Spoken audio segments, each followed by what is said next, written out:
আমার স্বপ্ন থেকে শুরুতে স্মরণ করছি জুলাই বিপ্লবে শহীদ হওয়া আমাদের সেই ভাইদেরকে, যাদের রক্তের বিনিময়ে, যাদের জীবনের বিনিময়ে আজকের বাংলাদেশ। আমি এক বিষয়ে স্মরণ করছি আমার সেই আহত ভাইদেরকে, যারা এখন হাসপাতালে বেডে এখন কাতরাচ্ছেন, তাদের দ্রুত সুস্থতা কামনা করছি। প্রিয় দেশবাসী ও সাংবাদিকবৃন্দ, বিগত 16 বছর বাংলাদেশ ফ্যাসিবাদের গ্রাসে নিমজ্জিত হয়েছিল। সারা দেশের শান্তিকামী জনতা চরম উৎকণ্ঠা, হতাশা এবং ভয়ে নিমজ্জিত হয়ে দিনাতিপাত করেছে। দেশের সর্বস্তর কায়েম হয়েছিল কাঠামোগত এবং সাংস্কৃতিক ফ্যাসিবাদ, যার মাধ্যমে সাধারণ মানুষের সকল নাগরিক অধিকার কেড়ে নেওয়া হয়েছে এবং ফ্যাসিবাদের দোসররা ক্রমাগত অধিকার হরণের মধ্যে উৎপাদন করে গেছে।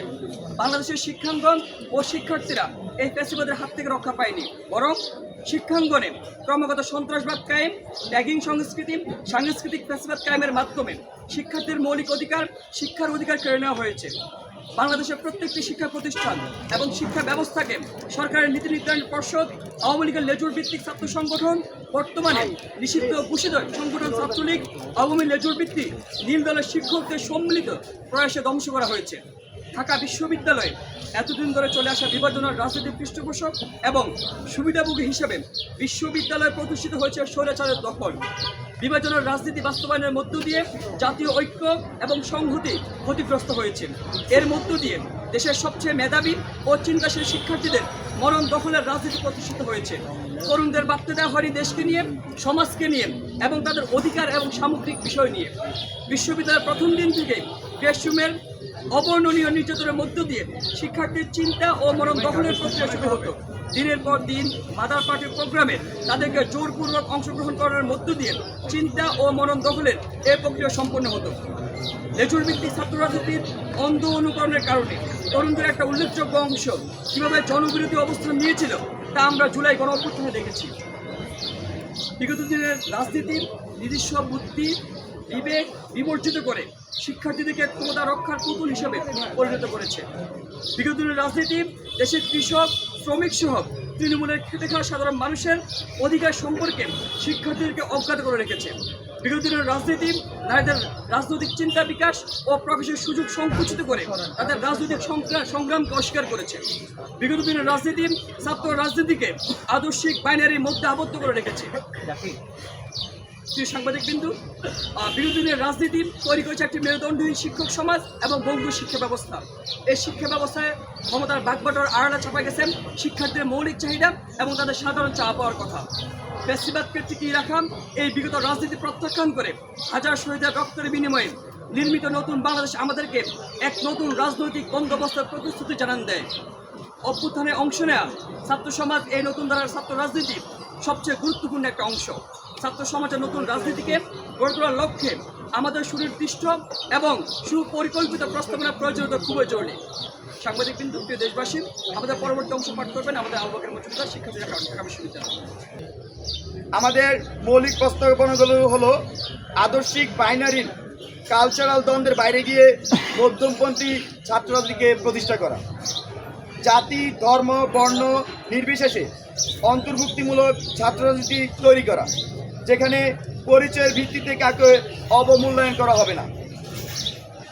আমাদের জুলাই আগস্ট গণঅভ্যুত্থানের ভিত্তি মূলধারার ছাত্র রাজনৈতিক পরিসরে নারীদের যে অনুপস্থিতি রয়েছে সেটিকে অ্যাড্রেস করে নারীর রাজনৈতিক মানস বিনির্মাণ করা, রাজনৈতিক চর্চার পরিবেশ তৈরি করা এবং রাজনৈতিক ব্যবস্থাকে নারী বান্ধব করে তোলার মাধ্যমে নারী পুরুষে নির্বিশেষে সকলের জন্য সমান সুযোগের সৃষ্টি করা, শিক্ষার্থীদের অধিকার আদায়ের প্রশ্নে আপোষহীন ছাত্র রাজনীতির প্রতিশ্রুতি দেয়া, বাংলাদেশের সংগ্রাম ও স্বাধীনতার ইতিহাসকে স্বীকার করে এবং 47, 52, 62, 66, 68, 69, 71, 90 এবং 24-এর সকল গণ আন্দোলন এবং ছাত্র জনতার সংগ্রামী চেতনা থেকে ভিত্তি করে ছাত্র রাজনীতি আমরা সক্রিয় করব।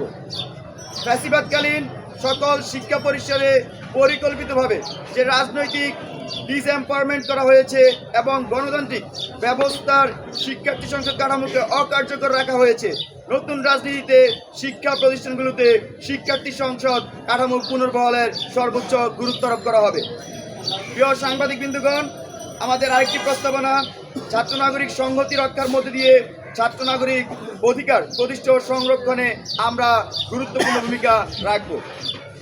এছাড়াও এই সকল বাস্তবতাকে সামনে রেখে আমরা আজকে এবং আগামীকাল মূলত আমি আমাদের যে এই সব কিছু আলোকে আমাদের কর্মসূচিটা ঘোষণা করতে চাচ্ছি।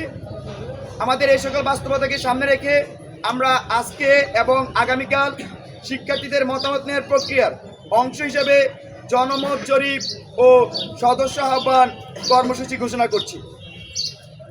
আজকে অনলাইনে এবং আগামীকাল অনলাইন এবং অফলাইনে আমরা ঢাকা বিশ্ববিদ্যালয় সহ বাংলাদেশের বিভিন্ন শিক্ষা প্রতিষ্ঠানে এই কার্যক্রম পরিচালনা করব। বিশেষ করে আমাদের ঢাকা বিশ্ববিদ্যালয়ের টিএসসি, কার্জন, মোকাররম, মোতাহের, কলাভবন, এফবিএস সহ জাহাঙ্গীরনগর, জগন্নাথ, তারপর ঢাকা শহরে যে প্রাইভেট বিশ্ববিদ্যালয়গুলো আছে, কলেজগুলো আছে, এছাড়াও আমাদের সারা দেশে যে সকল পাবলিক বিশ্ববিদ্যালয় আছে সবখানে আমাদের এই কার্যক্রম পরিচালিত হবে। আর মাদ্রাসাগুলোতে আমাদের এই কার্যক্রম পরিচালিত হবে। পাশাপাশি আমাদের এই সংগঠনের কয়েকটি বৈশিষ্ট্য আমরা আজকের এই সংঘর্ষগুলোর মধ্যে দিয়ে উল্লেখ করতে চাই। তার মধ্যে আমাদের এই ছাত্র সংগঠন কখনোই লেজুর ভিত্তিক ছাত্র রাজনীতি তারা করবে না।